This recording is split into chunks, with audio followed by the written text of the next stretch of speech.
I can't hear you, Kevin.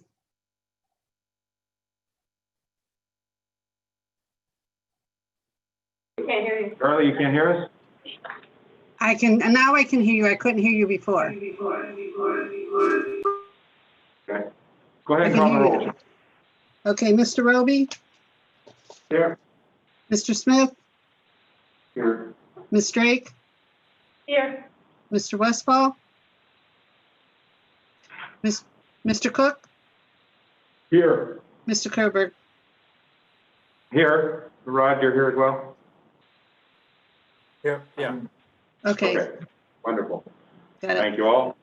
All right, we have a quorum. Can you please join me in the Pledge of Allegiance?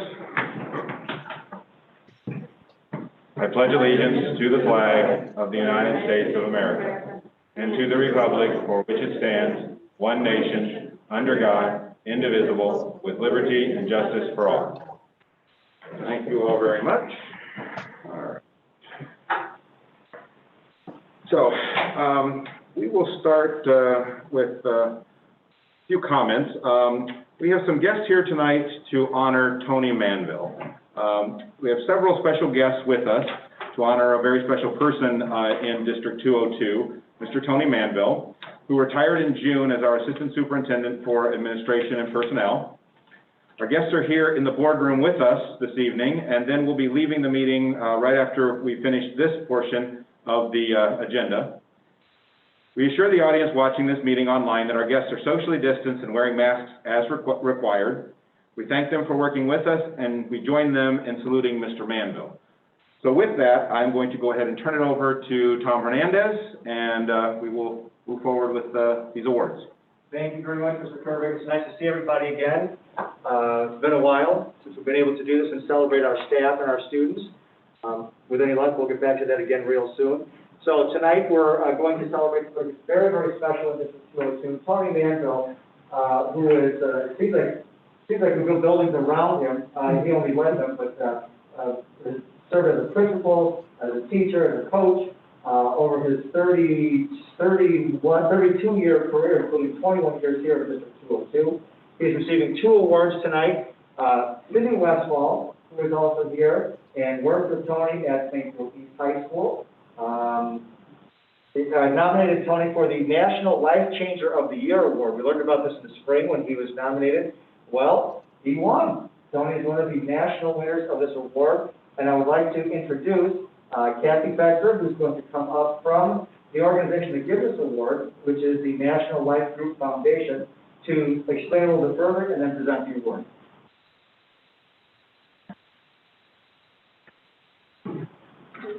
We're here. I'll use this. Good evening, everyone, and thank you for allowing me to attend your school board meeting tonight. My name is Kathy Becker, and I'm with the National Life Group and the National Life Foundation Life Changer of the Year Award. The Life Changer of the Year Award is given to public and private K-12 educators and employers across the United States who have exemplified leadership, positive influence, and excellence in their careers. In order to be considered a Life Changer of the Year, nominees must demonstrate the following: make a positive impact on the lives of students, enhance your school or district's atmosphere, culture, and pride, demonstrate exemplary leadership at school and/or district level, possess a proven record of professional excellence, show commitment to building a nurturing environment that supports learning, and adhere to the highest and moral ethical standards. A life changer could be the math teacher who stays after school and helps a struggling student, or the guidance counselor who comes up with programs to help keep kids out of trouble, or even a custodian who's just always there to offer encouraging words to the students. This is the 9th year of our program, and we have recognized over 5,000 educators in 2,000 districts across the United States and the District of Columbia. And at the end of this year, we have given out $600,000 to educators in schools. Over the past several months, we've heard from a lot of educators, kids, parents in the community about how schools shutting down in the spring last March has affected them. And a lot of the teachers that were going to retire after long, distinguished careers didn't really get to end the year in the way that they had originally planned. So we came up with a new award the Capstone Award. And this award is for teachers who are retiring and who have had an exemplary career. And I'm excited to announce that Tony Mandel has been selected as this year's Life Changer Capstone Award. So Tony, as the winner, you get $3,000 cash. Come on up. $1,500 for you and $1,500 for, in your choice, you get to choose the school since you were at the district level. We want to congratulate you. A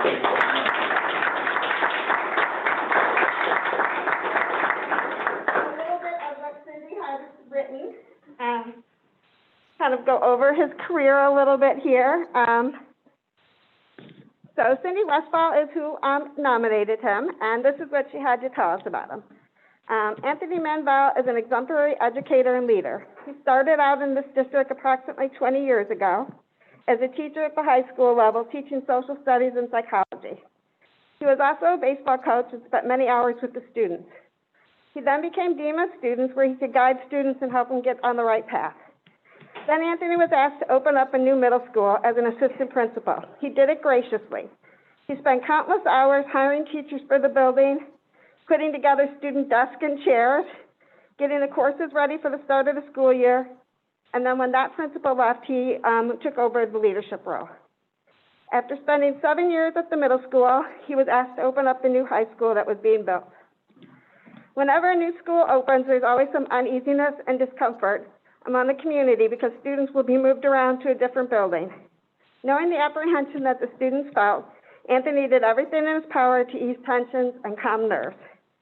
Anthony had a slogan put on the walls that the students would see every day as they walked the academic hallway. It read, "You came in as boys and girls, and if you work and struggle, you will leave as men and women." And this became the mantra for his students.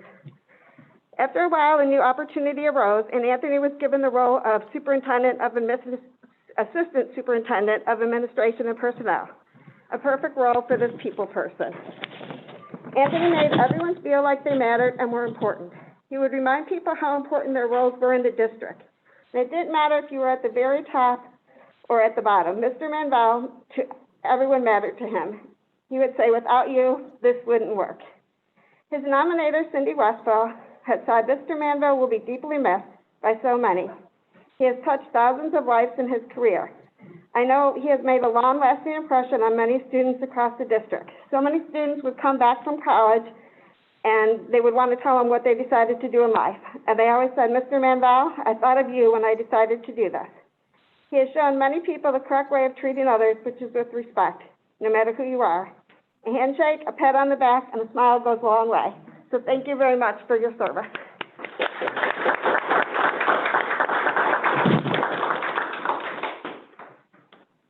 Thank you, Kathy, very much. Tony, stay right there. You can't go away yet. So it's like Tom Hanks winning his second Oscar. Tony is also this year's recipient of the Walter G. and Juanita F. Nias Award. Matt Starr, who is the Vice Chair for the Plainfield Foundation for Excellence, which administers the Nias Award for the Nias family, will explain and take care of this one. So, Thanks, Tom. So our chair, Margie Benucci, was supposed to be here this evening, but she's also serving on the village board. They had a meeting tonight. So tonight the role of Margie will be played by a masked bald man. I hope you don't mind. But I'm very happy to be here. I've known Tony for several years. This is a real honor for me. The 2020 Walter G. and Juanita F. Nias Award is something that honors certified or non-certified staff and support members who have shown extraordinary commitment to students, parents, and employees. This year's recipient embodies all of those and more.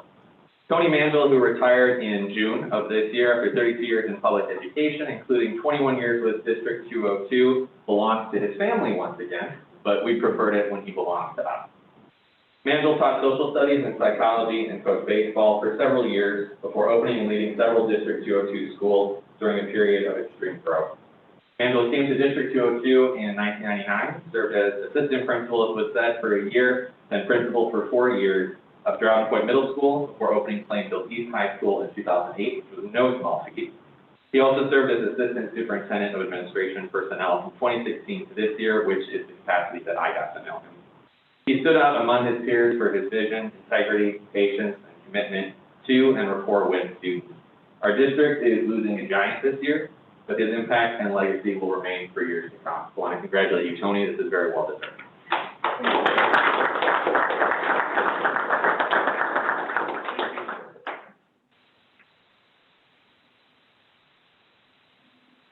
I don't know why I smiled. Thank you. Congratulations. Congratulations, Tony.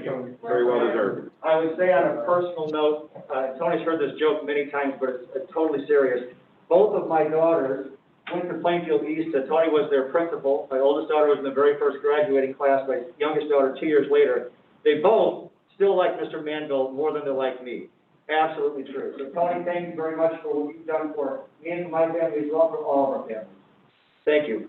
Thank you, Tom. Thank you. Well, again, congratulations, Tony, and I'm so glad we were able to do this. We've actually been, trying to figure out these kinds of in-person experiences during this time, and we felt like this was manageable given the circumstances, and when we were able to expand to, having as many as 50 people in a room, we felt like we could finally make this work. So I'm glad we were able to do it. So thank you to Tom and his team for putting this all together. We really do appreciate it. All right, so moving really back up the agenda, because we kind of skipped down to special welcomes and recognition. So moving back up to President's comments, 3.02. A couple other things, points to share. The Board of Education and the administration has received a number of emails over the course of the last week or so regarding synchronous learning. So I did want to just touch upon that this evening and then explain where we're going with this during the meeting tonight.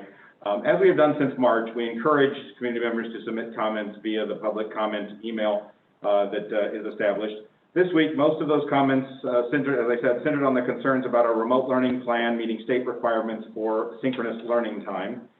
First and foremost, I can assure you that the state of Illinois reviewed and approved our remote learning plan, and it does in fact meet all state requirements.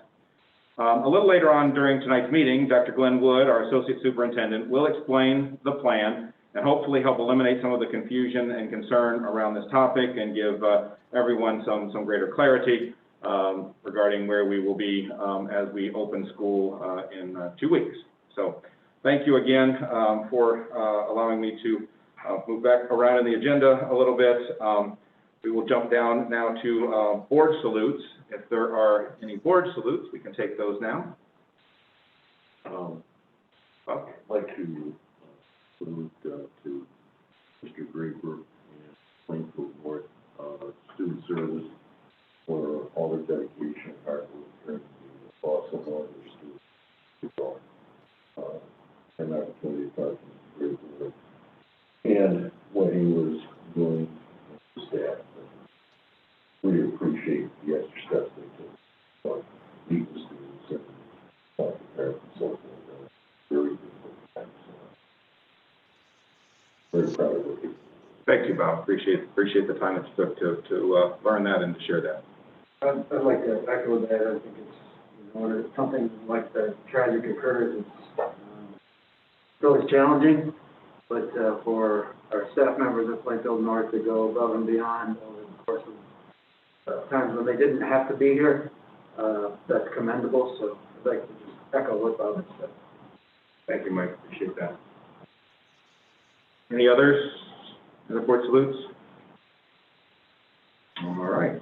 Thank you, gentlemen, very much. 5.01, public comment. So as I did mention just a few moments ago, the board did receive a number of emails. Specifically, I think the count as of the start of the meeting tonight was 23 emails that had been received for public comment associated with this evening's meeting. Again, the majority of those did have questions regarding the synchronous learning and the start of school in remote learning. So we will be addressing, again, answers to those questions, hopefully via the presentation tonight. I do know that we were also able to direct many of those to the appropriate individuals within the school district who could also help to answer those questions in a more specific and detailed fashion as well. All right. Consent agenda. We have 3 items tonight, which we will take together. So 6.01 is approval of policy that has been on 30-day public display, policy 7:270, administering medicines to students.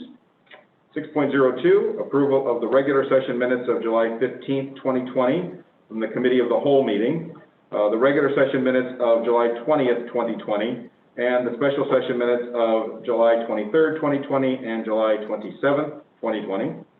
And 6.03, approval of the certified and non-certified personnel agendas, both as presented. Motion. Heather's motion. Second. Bob second. Charlie?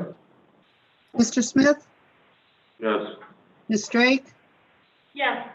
Mr. Westfall, yes, Mr. Cook, Yes. Mr. Roby, Yes. Mr. Kerberg. Yes. Item passed. Thank you very much. And moving on down, item 7 for action, Site and Finance Committee. Mr. Cook? Thank you, Mr. Kerber. The Site and Finance Committee met on Wednesday, August 12th. The committee is bringing 7 items to the board tonight for approval. We will first start with the treasurer's report. The beginning balance in cash investments of $165,367,821.48. We had revenue in the amount of $4,343,379.15. With expenditures, the amount of $19,236,693.43, with an ending cash and investment balance of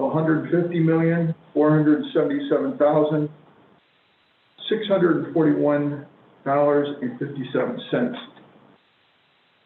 7.02, approval of acceptance of the treasury report. That is my motion. Dave's motion. Second. Bob second. Charlie? Mr. Roby, Yes. Mr. Smith, Yes. Ms. Drake, Yes. Mr. Westfall, yes, Mr. Cook, Yes. Mr. Kerberg. Yes. Item passes. 7.03, approval of the payment of bills in the amount of $9,223,437.71. That is my motion. Dave's motion. Second. Bob second. Mr. Smith, Yes. Mr. Roby, Yes. Ms. Drake, Yes. Mr. Westfall, yes, Mr. Cook, Yes. Mr. Kerberg. Yes. Item passes. 7.04, approval of the resolution to transfer funds from working cash to various district funds during the 2020-2021 school year. That is my motion. Dave's motion. Second. Mike second. Charlie? Mr. Westfall, yes, Ms. Drake, Yes. Mr. Smith, Yes. Mr. Cook, Yes. Mr. Roby, Yes. Mr. Kerberg. Yes. Item passes. 7.05, approval of the resolution to transfer available amounts from certain funds to the debt service fund. That is my motion. Dave's motion. Second. Bob second. Charlie? Ms. Drake, Yes. Mr. Westfall, yes, Mr. Cook, Yes. Mr. Roby, Yes. Mr. Smith, Yes. Mr. Kerberg. Yes. Item passes.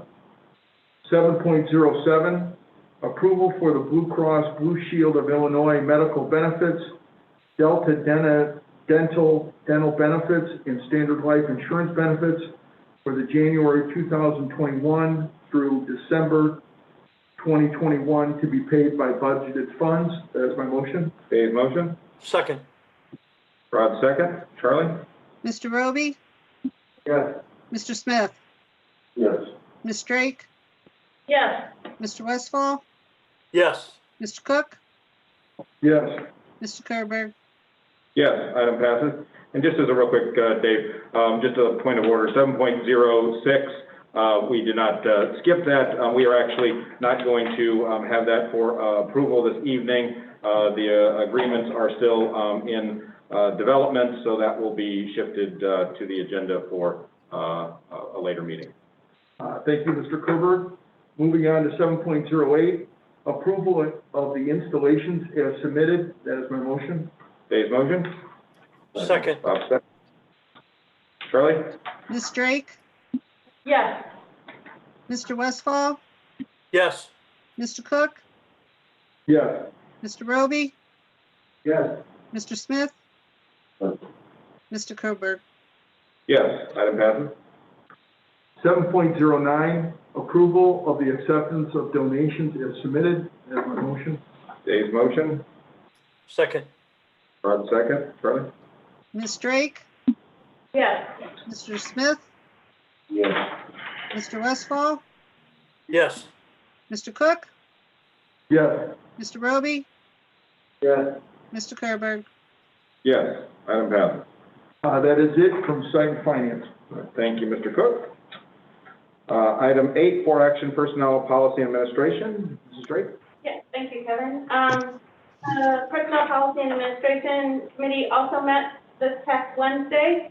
It began with Tom Hernandez praising our community relations coordinators, Linda Taylor and Alyssa Groh, for their tremendous efforts in producing videos of the 4 high school drive-through graduation ceremonies that were held on July 17th and 18th. And they were fabulous videos. I was able to watch them, and they did a fantastic job with those videos. Tom also reported that the department is working with other administrators to create a communications plan regarding returning to school and remote learning. So that'll be forthcoming. Then moving on to 8.02. It is my motion for the approval of policies to be placed on 30-day public display. Policy 2:220, school board meeting procedure. Policy 4:180, pandemic preparedness, management and recovery. Policy 7:190, student behavior. Policy 7:340, student record. And policy 7:345, use of educational technologies, student data privacy and security. To create a new policy, 2:260, uniform grievance procedure. Policy 2:265, Title IX, sexual harassment grievance procedure. Policy 7:10, equal education opportunities. And policy 7:20, harassment of students prohibited. That is my motion. Heather's motion. Second. Bob seconds. Charlie? Mr. Roby, Yes. Mr. Smith, Yes. Ms. Drake, Yes. Mr. Westfall, Yes. Mr. Cook, Yes. Mr. Kerber. Yes, item passes. All right, 8.30, it is my motion for the approval of the 2020-21 school year calendar as amended. I don't know if we need to talk on that. Then I can let you just mention real quick what the major changes were to the calendar. So there's 5 student attendance days that we need to add to the calendar. So this calendar has the 5 days added to the end of the calendar, where we normally have the 5 emergency days from the original calendar. So if we just put it at the end, May 28th, June 1st through the 4th. And then November 3rd is declared a federal holiday. It was originally the parent-teacher conferences, which counted as a student attendance day. So we had to add a student attendance day, so we made November 2nd a student attendance day. November 3rd is holiday, and November 2nd was originally a Teacher Institute Day, so we made April 6th a Teacher Institute Day, which was a scheduled day off for teachers and students. It is also an election day, but it's not one of the election days that we have as a holiday. Those would be Great, thank you. So it is my motion for the approval of the calendar as amended. Okay, Heather's motion. Second. Bob seconds. Mr. Westfall, Oops. So, hold on, Charlie, sorry. I was just just because this is a relatively important topic, just wanted to see if there was any comments or questions or anything from board members relative to this or the administration, or just any comments anyone wants to make? Well, I thought we were gonna try to somehow use those 5 days during the school year and try to end the school year, at the original date that was appointed, and that would have been the weekend before Memorial Day weekend. Sure, good point, Bob, and It, seemed that, we looked at it, and I don't know, they couldn't come up with days, so they put it at the end. any other comments that administration? I Make on that? know that, the calendar committee looked at it, and there was just no way to make the square peg fit in the round hole. Yeah, so some of our breaks, like winter break is, January 1st is the Friday. We can't come in any closer, so it's hard to adjust that because we are returning at the earliest date possible there. Having to add the national holiday, November 3rd, which impacted a student attendance day, and it impacted the Teacher Institute Day on the November 2nd. We had to make those logistical changes prior to trying to figure out where to add the 5 additional days. The thought process was with the original calendar, that for planning purposes, families and students and staff, the 5 emergency days that we added to it wouldn't have been as disruptive because they would have actually run. And with the remote teaching and learning days, for us to add additional emergency days, probably aren't going to be in that position to turn to remote teaching. When is the semester final? So there is the semester change is January 15th is the end for first semester. It is pushed back to even up the day for first semester and second semester. Thank you. Okay, any other comments or questions about the calendar? All right, go ahead, Charlie, I apologize, you can call the roll now. That's okay. Mr. Westfall, Yes. Mr. Cook, Yes. Mr. Roby, Yes. Mr. Smith, Yes. Ms. Drake, Yes. Mr. Kerberg. Yes, item passes. All right. 8.04, it is my motion for the approval of guidelines for reciprocal reporting and cooperation between Plainfield Community Consolidated School District 202 and Village of Bolingbrook. My motion. Heather's motion, Second. Bob second. Charlie? Mr. Cook, Yes. Mr. Roby, Yes. Mr. Smith, Yes. Ms. Drake, Yes. Mr. Westfall, Yes. Mr. Kerberg. Yes, item passes. 8.05, it is my motion for the approval of intergovernmental agreement between Plainfield CCSD 202 and the City of Joliet. Second. Heather's motion, Bob second. Charlie? Mr. Roby, Yes. Mr. Smith, Yes. Ms. Drake. Yes. Mr. Westfall, Yes. Mr. Cook, Yes. Mr. Kerberg. Yes, item 8.06, it is my motion for the approval of guidelines for reciprocal reporting and cooperation between Plainfield CCSD 202 and the City of Joliet. Heather's motion, second. Bob second. Charlie? Mr. Roby, Yes. Mr. Smith, Yes. Ms. Drake, Yes. Mr. Westfall, Yes. Mr. Cook, Yes. Mr. Kerberg. Yes, item passes. 8.07, approval, this is my motion for approval of intergovernmental agreement between Plainfield CCSD 202 and the City of Plainfield. Heather's motion, Second. Bob second. Charlie? Mr. Westfall, Yes. Ms. Drake, Yes. Mr. Smith, Yes. Mr. Cook, Yes. Mr. Roby, Yes. Mr. Kerberg. Yes, item passes. 8.08 is my motion for the approval of guidelines for reciprocal reporting and cooperation between Plainfield CCSD 202 and the Village of Plainfield.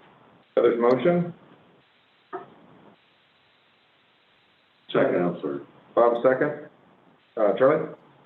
Mr. Smith, Yes. Ms. Drake, Yes.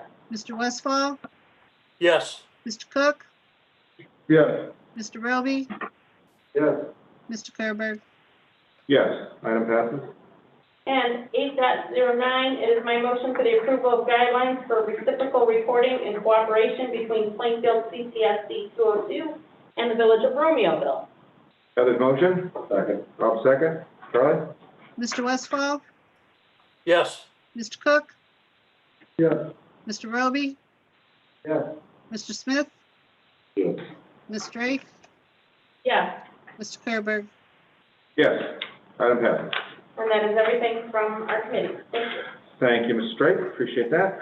All right, so now we'll jump down to item 12 for action other, and 12.01 is approve the resolution for the COVID-19 reopening plan for the school district.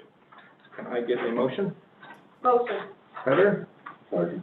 Bob, second. Okay, Charlie? Mr. Cook, Yes. Mr. Roby, Yes. Mr. Smith, Yes. Ms. Drake, Yes. Mr. Westfall, Yes. Mr. Kerberg. Yes, item passes. 13.02, Mr. Westfall will have a Wilco report at the next meeting, he informs me, so we will not be having that this evening. We have no unfinished business, so 15.01, new business, the update on the remote learning plan. I will turn it over to Glenn. Thank you, Mr. Kerber. I'm sharing my screen now. Is that coming up on the screen? Yes. Sure. The purpose of our presentation is to give an update on remote learning, and then specifically address questions around our daily schedule. District 202, August 31st, we're going to start with remote learning. Since we made our decision 4 weeks ago, on July 27th, over 130 school districts now are starting the school year with remote learning overall. We intend to and look forward to resuming in-person teaching as soon as we can and it's safe. You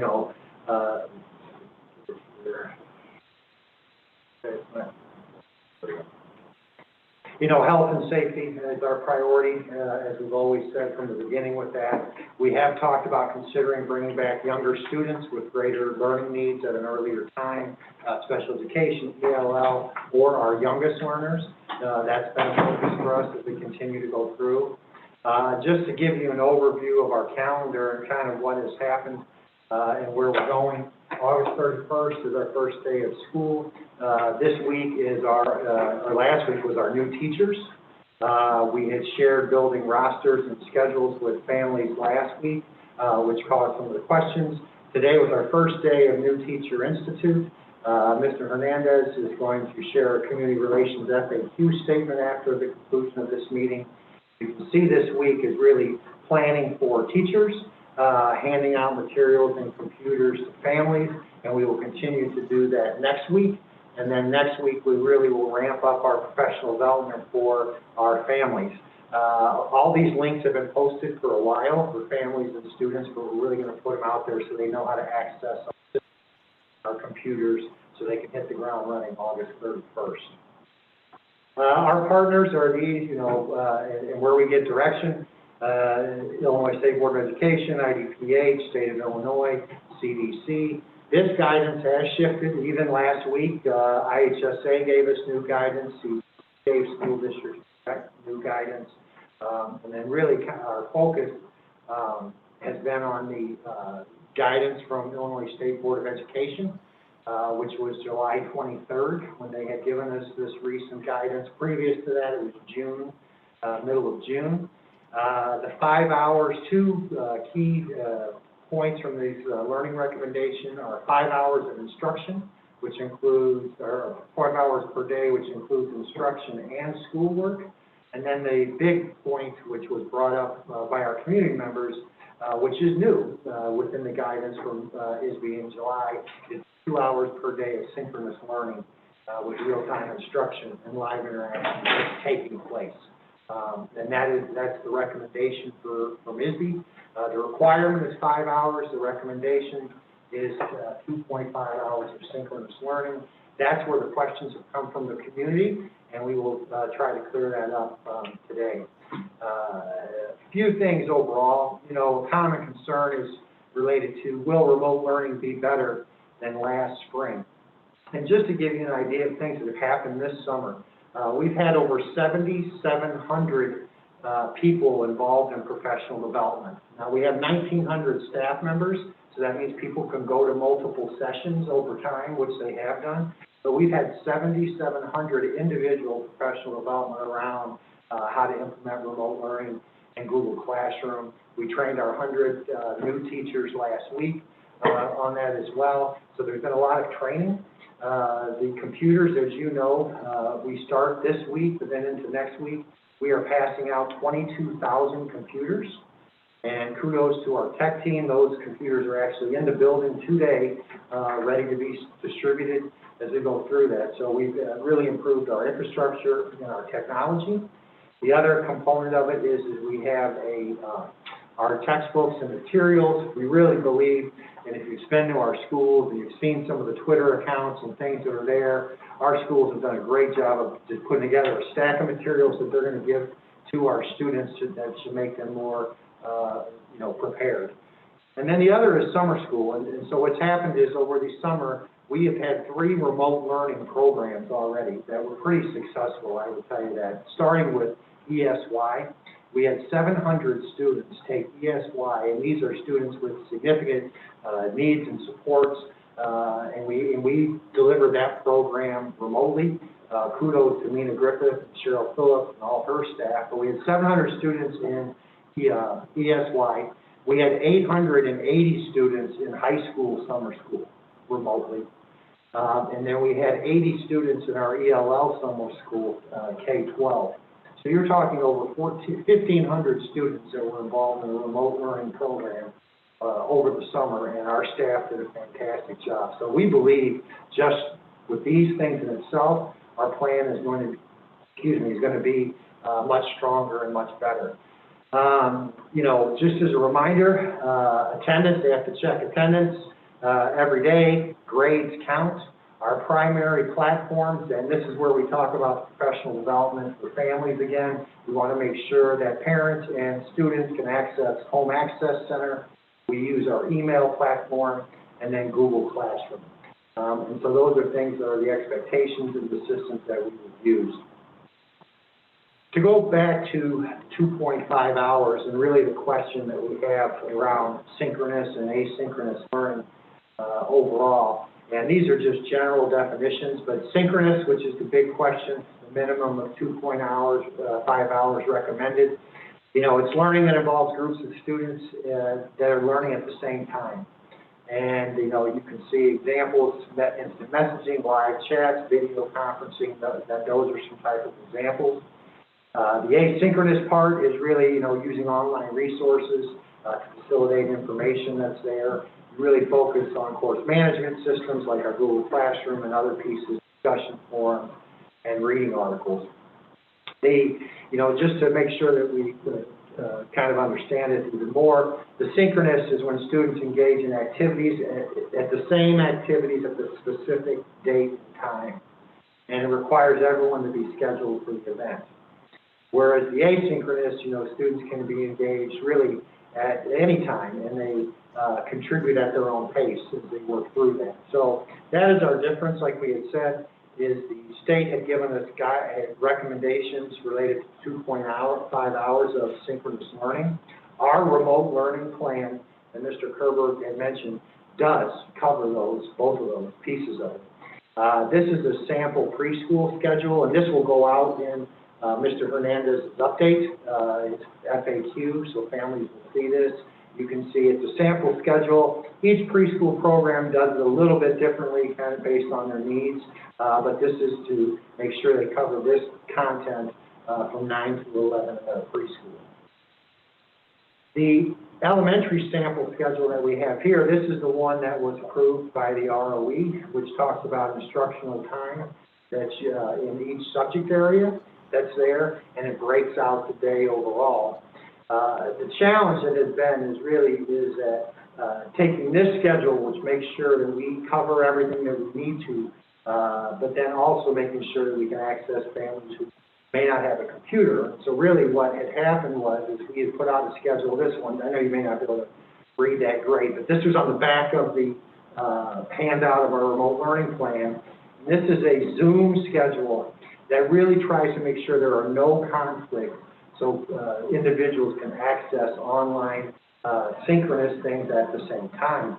But it's not the only time, it's just to ensure that there are no conflicts. And so what had happened is as we have worked to take this concept, which is number of minutes a day in subject, and then apply it for that. The elementary is a little bit different than our middle and high, and although, our middle school schedule is here, it's 35 minutes, it's periods, they go through it all the time, they have a lunch break, you can see it's very easy to quantify, and it's very easy for people to visualize what that's going to be. Much like our high school schedule, high school is 40 minutes, same thing, there are periods, we go through that all the time, people understand it. The challenge that we have related to elementary is every school does it a little bit differently. And in our past experience, every year, the elementary schools give out their schedule, and actually the teachers reach out to the individual classes with kind of how their day is going to look. And it's really related to specials, it's related to ELA instruction and those things. And so taking this schedule, sharing this one with families, really seems like the synchronous time is limited, is very limited. At the same time is what we, our plan that was submitted, so it be met those recommendations that were there. We expect our staff to do that. We hope for patience from our community and really for our staff. There's a lot of information that's going here. I think people are on edge overall, and they want to see what it looks like. But what I can tell you is that what we're going to do is continue, like we've done everything, and Mr. Kerberg had mentioned, our last board meeting, our remote learning plan, when it came up, we had questions related to the number of Zooms, the amount of Zoom time, and the amount of turnaround time for our teachers. We've responded to our community, and now those are the expectations. We've raised those.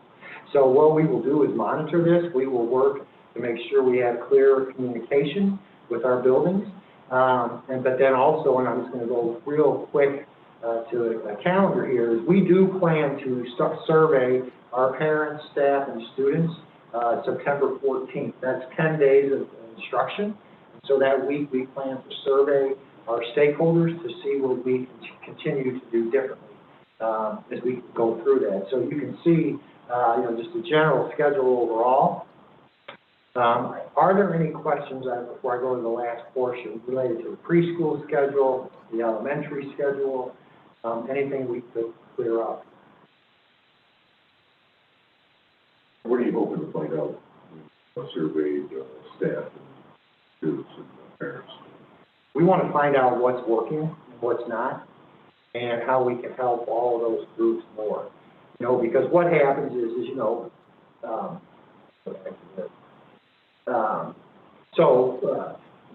these synchronous, asynchronous guidelines, they have shifted since March, to be honest. And I think that really the best model is one that you learn after you implement it, and you start to see how your kids learn and how different pieces, different people work with that.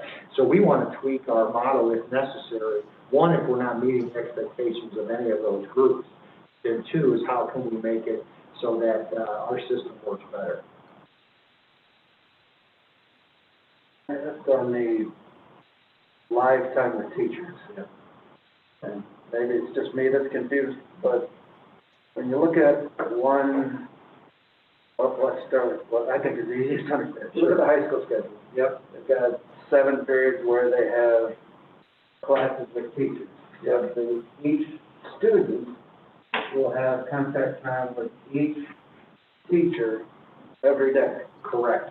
It may not, or will it be a Zoom or a name? What we are saying, every day is a live Zoom From to start. Okay. Every day to start for middle and high So school. middle and high school is that. Yes. So for elementary, I'm looking at the two different versions you put up there, and again, maybe it's just me confused, but it looks like in one case, they're getting 30 minutes of live time, in the other case, it looks like they're getting multiple 30-minute segments.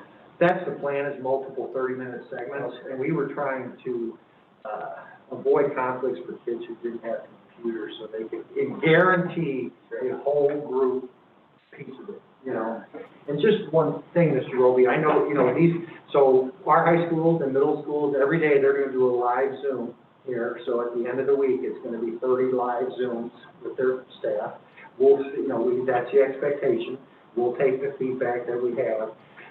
It's all those different teachers, you know, the elementary, typically, they have their one gen ed teacher, and then they have your specialist folks that are there. So what happens is they rotate the specialist people through the schedule, and so, it's kind of, there's a little dependent on staffing, and it's also dependent on grade level size. There's, I mean, you know how that goes. So that's why it's a little bit more difficult to just say, at every single school.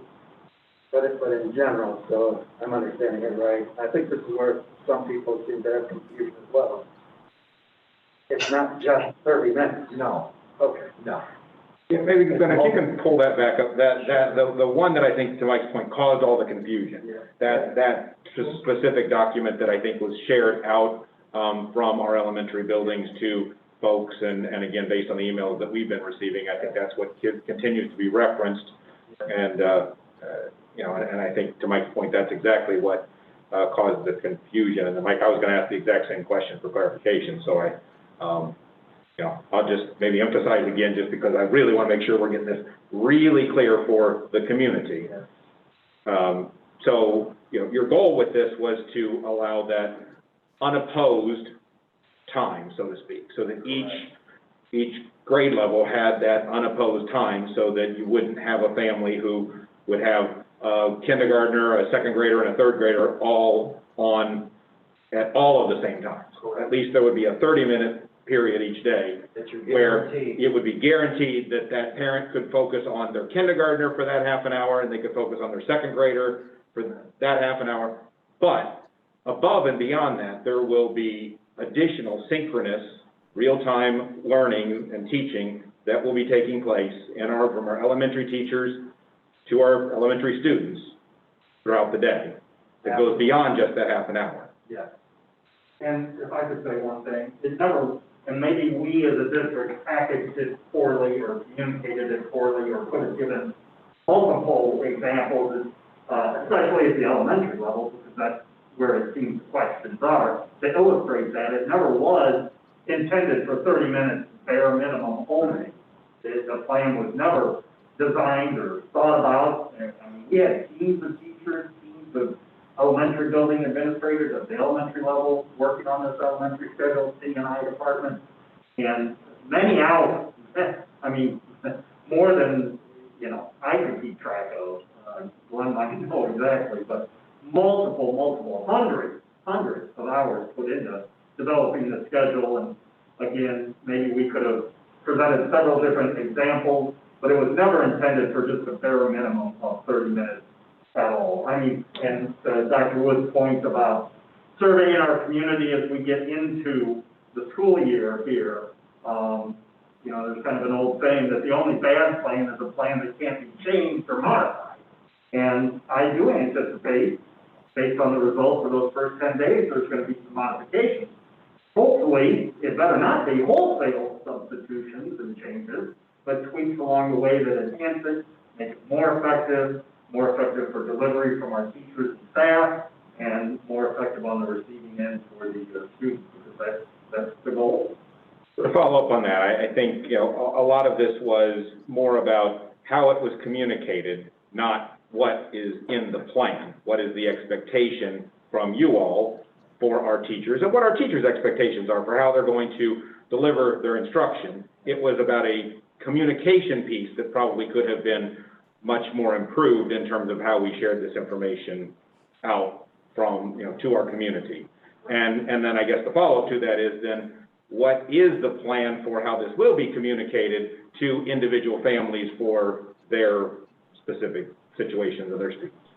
We are going to meet with the elementary principals on Wednesday, and tomorrow we'll craft the common language that goes out. We have some that's there, and we'll make sure that that goes to all families and have our teachers use out the same way, so a template.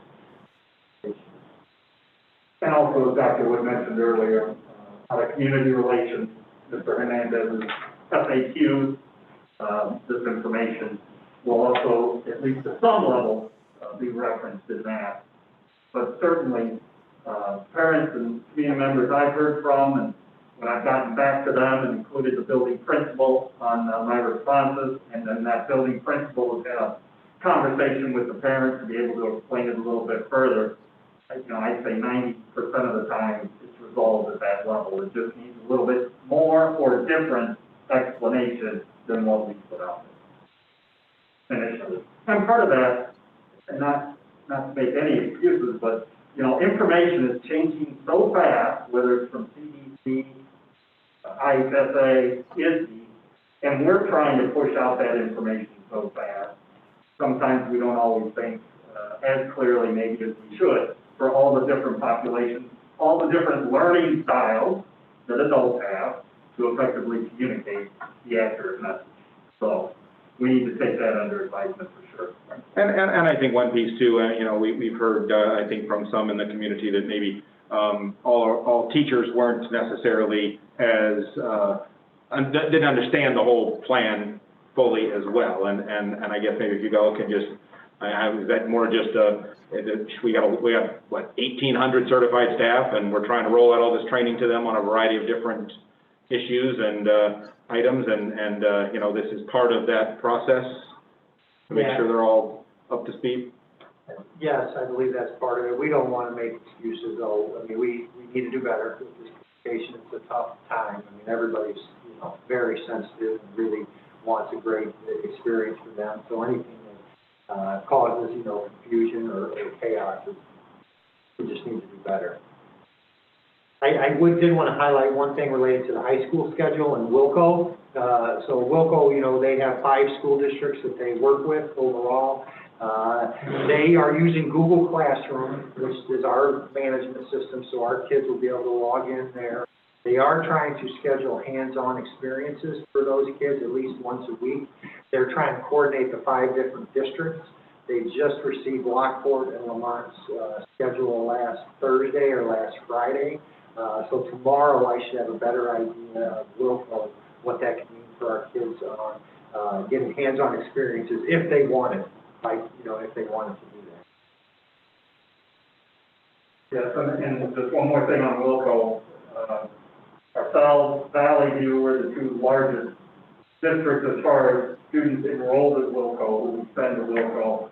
But you had also Lockport Township High School that I believe on Friday announced they were going full remote for the beginning of the year. The vast, I would say, 85% of the students enrolled at Wilco their home school is remote learning. So we're going to work to see what we can do and what those other schools, those other feeder schools, Wilco can do to provide some type, because hands-on experience, because obviously programs at Wilco really do focus on a lot of hands-on experience. Is this going to meet the qualification for dual credit? Yes. Community college? Yes. Wilco, you mean through Wilco, or we have dual credit classes too at our high school. Yes. That is one of the pieces of the hands-on component of it. They have to make sure there is some, they have some virtual pieces of it, and we're still waiting to hear a little bit, but we have that. JJC has told us our kids are still getting dual credit. They're both. Just one other thing, if you didn't have any other questions, information comes out from IHSA, last week they changed some things, going with that. We do have a partnership with Y for KidZone Plus. That's where at our 4 high school students really could come and really get support during the day, for daycare if they needed it especially. If these students would really be on their own, they were kind of hidden away at the school, and I think they would need 4 or 5 classrooms. 4 to 6 classrooms is what they would need for that. And I know Mr. Hernandez had shifted that out as well, but it is a private group. It's a partnership with the Y and the Plainfield Park District.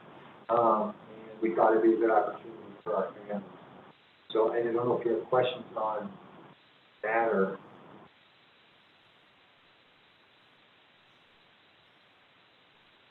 I'd like to thank Dr. Wood and the C&I department and all the student services and compiling this presentation and hopefully explaining some things and going in depth as much as he could and explaining things in more detail, and I certainly appreciate it. Any other questions? I think that's helpful, so yeah, thank you. A number of people who have said they might have some extraordinary circumstances, what have you. Multiple kids at home, challenges with them being there to supervise, what have you. Just to help the community understand, who should they reach out to, teachers, principals, just so they know? I mean, it's hard, so during the school year when it's going, we say reach out to your teacher first, because you're there face to face, you see them all the time, In this environment, we would say building administration would be the first spot to go, either the principal or assistant principal.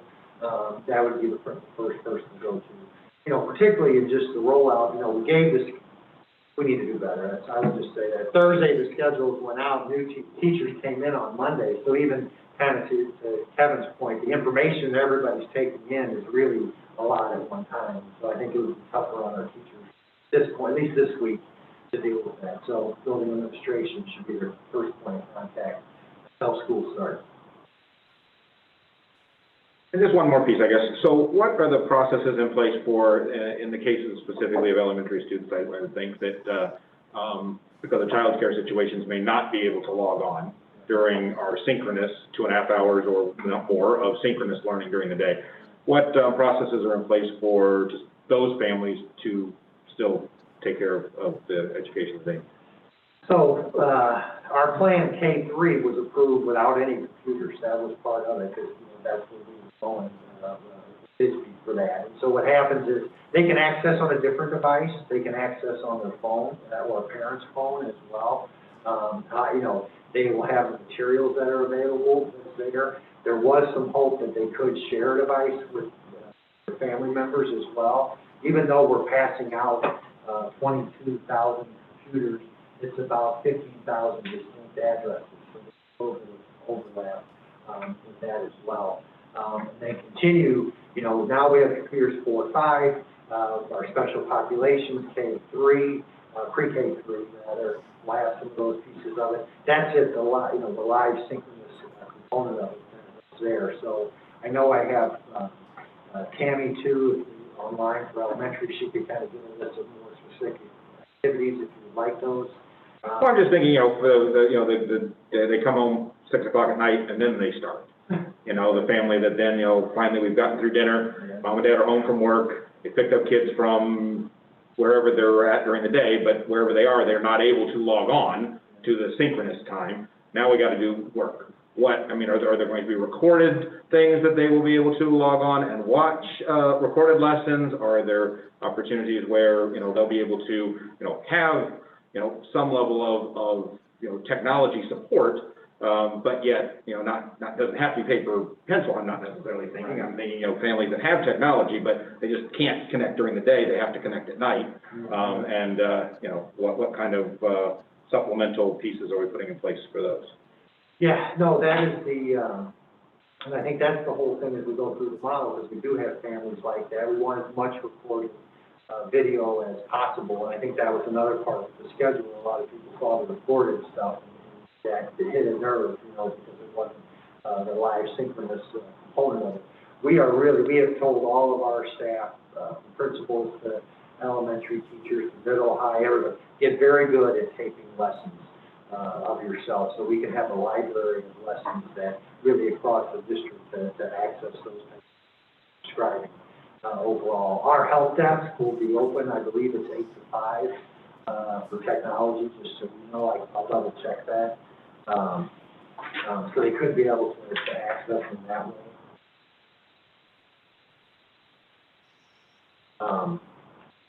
I don't know, Tammy, are you there? I don't know if you want to add anything that I missed. No, I would just like to reinforce that there will be an instructional video for every activity posted for the day. So that would be available for any parents to view on demand at any time. And they could reach out to their teacher for help if they still needed help, but that is there for that purpose, that if they can't log on during the day, and many of our families expressed they weren't available to, that they would have access to all those videos of how to do the lesson at any time, even after 4 o'clock or 5 o'clock, whenever they could help their child. Thank you. Is it possible that stay here, help desk? I don't know. Instead of somebody starting at 8 o'clock in the morning, and start later in the day, and available around 7 o'clock, 8 o'clock at the latest. I would. I don't know. That's what I'm asking. Good question. We could, yeah. Good question. We used to stay here things before. We got parents coming home. Could be a long night. Is there any possibility to explain what our Fridays look like at the elementary level or at all 3 levels? Sure. It's only Fridays at the elementary, and Tammy, I'll turn it over to you. It's our student support day. The kids will have assignments in every class every single day, and they'll still give the teachers on Friday, but really we do a lot of small group with elementary students. That really is the primary mode. One, to remediate, to accelerate, to catch them up, blah, blah, blah. And so that's one day in addition to the others that we provide, a lot of those extra supports for students. Tammy, would you like to add? Oh, that's correct. The Fridays were always intended to be synchronous learning, but that there was no protected time. Like students could receive it during Fridays, small group, whole class, but other providers may also be working with students at those times. So again, the confusion was just the protected times. Friday was always a day of full instruction with synchronous learning. And there's a lot, we have speech therapists that are there. There's a lot of support services at our elementary. We try to put a lot of resources there. That coordination of that schedule too, that's the thing. Until we really see it in action, I think people will appreciate it more, to be honest. I think, as you live it, you'll see how it works. Because everybody's mind goes to the general ed teacher only, and this is what it means. But there's a lot of people that work hard at all our schools, high schools, middle, and then especially elementary. I can appreciate how challenging Fridays will be with piecing all of those things together. Yeah. So what if you have a child who's not receiving like a gifted special support or yell? Will there be opportunities for them, or are we still thinking more like that? No, absolutely. Tammy, I don't want to, if you want to add, I don't know if you caught the question. I didn't actually hear the question. Can you repeat that? So basically for like a child who isn't receiving some kind of specialized support on a Friday, will there be an opportunity for them to join into some kind of learning as well? So that was what Fridays was designed for. The whole class teacher would be providing support to students, but if the support was better provided for, say, math instruction by a special ed teacher, that teacher may be providing the support to that child that day. It doesn't mean there's not opportunities to meet with the gen ed teacher. It's just that there may be opportunities for a specialist to support the child when needed, and that would be time that they could do it on Friday. So the teachers do collaborate on who provides the support and who the best person to provide the support is. I got it. So For example, if they're getting, at the elementary level, there are children who need specialized reading support, they're getting that support from that specialist, and then the rest of the class is getting still some type of reading support or whatever. And just as an example, you kind of like that? Yes, but honestly, this really depends on who the teacher of record is for the child for that content area. That would be the primary teacher. So it depends on who the teacher, the student is assigned to for the content area. So if I'm understanding correctly, it's, the day is basically the same. It's just as if the kids were in school and they were pulled out by a specialist for extra help. They could be pulled out into a separate Zoom with a specialist at that time as well. So it's really just like being in the classroom. It's just that on that day, that's the day that the specialist will be able to pull some students out into their own Zoom group, just as if they were being pulled out into separate groups in the classroom when we're in regular learning situation. Oh, can I clarify that? The special ed will actually be, for students that are in special education, they will receive their services throughout the week. It's not be limited to just Friday. Okay. So Fridays would be additional time that would be available. But one of the bonuses of our teachers reporting their live Zoom sessions, that if a student does now need to be pulled for related services like speech or social work, now they will actually be able to view the lesson that they missed. Whereas during the live school year, when they're in person, if they miss a lesson, there isn't a chance to go back and see the lesson that they missed. So there are some benefits to the recorded Zoom sessions for students that are getting pulled for services. They will have time to watch those sessions at a later time. So special ed will be throughout the entire week, not just limited to Friday. At the elementary level, how do we determine level students are at since last spring? Very quickly, we're going to assess them to see where they're at, you know, and their needs there. You know, we have both, you know, the larger summative, the large tests, we're still trying to decide if we use iReady or not. There's some challenges. It's been great, but there's been some issues with it this year. And then our teachers have our formative assessments. We have sample lessons with those assessments already developed, like right now. With the assessments and the lesson plan. So they'll be able to determine a week, 2 weeks, 3 weeks, where the student is, or what? Yeah, as far as time frame, I would hope within the first 2 weeks, yeah. I would hope within the first 2 weeks, know where they're at.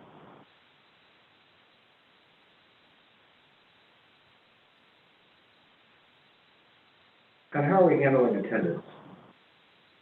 Yeah, we've changed that a little bit. We were going to do a large scale attendance piece of it.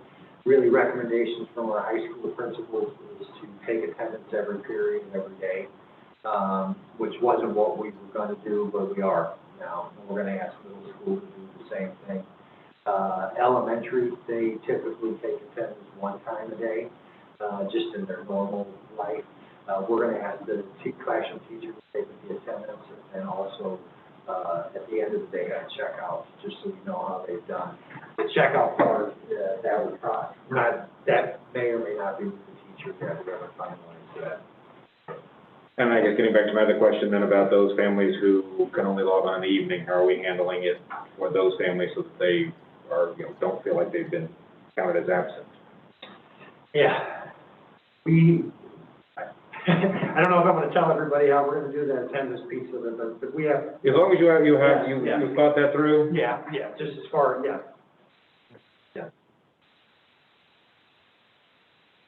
Fine, we're still 2 weeks from the start of school, so I mean, I'm okay with the fact that there's still some pieces that need to be communicated in appropriate times and methods. I don't think that's to be expected.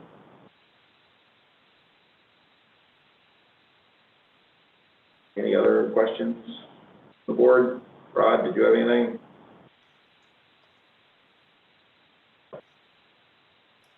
So there's a question about if, you know, to confirm that the kids that don't need special ed support will still be receiving direct instruction from the classroom teachers on Friday. It's kind of, they think it's unclear. Yes, they will.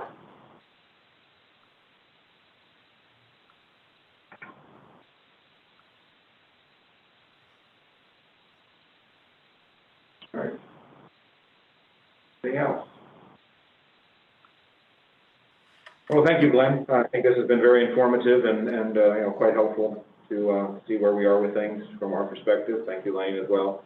You know, we'll continue to communicate, and we'll also be, you know, obviously making sure our principals are getting updated information, and that communication process is tight as can be, so that you know, families know that they're you know, what they're getting is as up to date and clear as we can make it. Perfect. All right, so moving on to item 16.01, Freedom of Information Request Status, Dr. April. We received, or processed 6 Freedom of Information Assessments last Board of Education meeting, this week, March local 265. Materials regarding the sorted summer construction product or project that was completed by July 20th. Linda Simra, Indiana, Illinois, and Iowa Foundation for Contracting regarding materials for new school construction that was satisfied on July 20th, 2020. Number 3, Sam Cromwell from the University of California, San Diego, regarding information on transportation patterns that was completed on July 21, 2020. Kevin Elan was procured for invoice for vendor list December 9 until July 17, 2020. That was completed on July 27. Carol Demas, Director of the Educational Advocacy Consulting, materials regarding Plainfield Academy Defense Program. That was completed on July 28th. And Jerry Bernston here, Product Support Specialist at Illinois Power, products regarding generator maintenance project. And that was completed on August 6th, 2020. Thank you, sir. 17.01, announcements and scheduled activities. We have Monday, September 7th, no school, we do Labor Day. And the next Board of Education meeting anticipated being held remotely on Monday, September 14, 2020, 6:30 for first closed session, 7:30 for public session. Thank you, sir. And yes, hopefully, eventually, we'll be able to get back to a normal in-person meeting for the public involved as well. And just don't know when that will be. We will not be needing to have a second closed session tonight, so I am looking for a motion to adjourn. Motion. Second. Bob, Heather seconds. Charlie? Mr. Roby? Yes. Mr. Smith? Yes. Ms. Drake? Yes. Mr. Westfall? Yes. Mr. Cook? Yes. Mr. Thurberg? Yes, we are adjourned. Thank you very much, everyone. Have a good evening.